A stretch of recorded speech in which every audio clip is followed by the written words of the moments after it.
કચ્છના નખત્રાણામાં ભયાનક વિસ્ફોટમાં એક જ પરિવારના 4 લોકોના મોત નીપજ્યા। કોટડા જડોદર નજીક આવેલ બાંગણવાડા વિસ્તારમાં ઘર પાછળ ઉભેલા એક છોટા હાથી વાહનમાં અચાનક થયેલા પ્રચંડ ધડાકા સાથે વિસ્ફોટ થયો। ભંગારનો વ્યવસાય કરતા મોહમ્મદ કુંભાર અને નૂર મોહમ્મદ કુંભાર નામના બે ભાઈઓ સાંજે 4:30 વાગ્યાની આસપાસ ઘરે આવ્યા હતા। તેઓ પોતાના વાહનમાં લાવેલો ભંગારનો સામાન ઉતારી રહ્યા હતા ત્યારે અચાનક શક્તિશાળી વિસ્ફોટ થયો।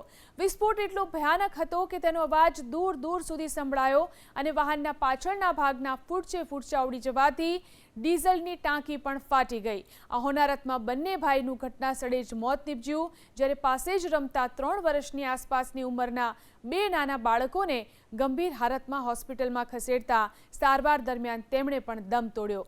ઘટનાની જાણ થતાં જ નખત્રાણા મામલતદાર રાકેશ પટેલ અને સ્થાનિક પોલીસનો કાફલો ઘટના સ્થળે દોડી આવ્યો।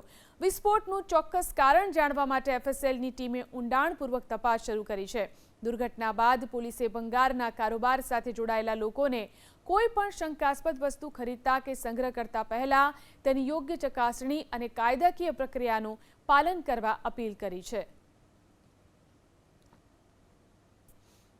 कोटड़ा गांव के मुफद्दनगर विस्तार में जहां आप सभी खड़े हैं, एक सीम विस्तार में यहाँ पर एक जो लोकल कबाड़ी का काम करते हैं मोहम्मद कुंभार और नूर मोहम्मद कुंभार, दो भाई, वो आसपास की फेरी के बाद में अपने घर पे यहाँ पे आए और फिर अपना जो छोटा हाथी पीछे खड़ा है उससे सामान उतार रहे थे और उतारने के दौरान ही एक ब्लास्ट हुआ। ब्लास्ट के कारण उन दोनों की घटनास्थल पर ही मौत हो गई और उनके पास में ही जो 2 बच्चे थे उनको भी तात्कालिक हॉस्पिटल ले गया, जहां उनकी भी मृत्यु हुई। इसमें मोहम्मद कुंभार उम्र वर्ष 30, नूर मोहम्मद कुंभार उम्र वर्ष 26, दोनों के ही ये घर है। घर के प्रांगण में ये विस्फोट हुआ, इसके कारण ये दुखद घटना हुई। 4 વ્યક્તિના દેહાંત થવાની સમાચાર પ્રસિદ્ધ થયેલા, જે બાબતે અમે સ્થળ તપાસ પોલીસ સાથે હાજર રહીને તપાસ કરતા તો એક છોટા હાથીના એન્જિનમાં કોઈ વિસ્ફોટ થવાને કારણે પ્રાથમિક દ્રષ્ટિએ એમના અવસાન થવાની ધ્યાનમાં આવેલ છે।